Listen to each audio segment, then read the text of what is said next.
বিদেশে কিছু মানুষ এমন আলসামি মানুষ আছে যারা আমার মনে হয় দিনরাত 24 ঘন্টা ঘুমাতে পারে।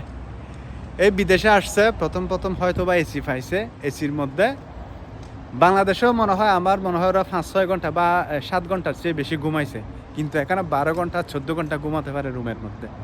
আবার সেই সমস্ত যে মানুষগুলো আছে ওগুলোই দিন শেষে গিয়ে আফসোস করে এই যে বিদেশে মানুষ কি জন্য আসে, টাকা ইনকাম করতে পারে না, কাজ নেই, কর্ম নেই। কাজ কি তোরে ঘরে গিয়ে দিয়ে আসবে?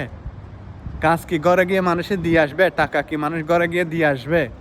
বিদেশ মানে এখানে পরিশ্রম করতে হবে, এখানে পরিশ্রমের মূল্য আছে। এখানে ঘুম গেলে ঘুমের কোনো মূল্য নাই। এখানে এসি রুম, বিদেশে এখানে কিন্তু প্রচুর ঘুম হয় মানুষের, কিন্তু যারা কর্মের নিজের মধ্যে একটা চ্যালেঞ্জ স্বীকার করে বিদেশে আসছে, যারা কর্মকে ভালোবাসে, ওদের কর্মের কোনো অভাব নেই।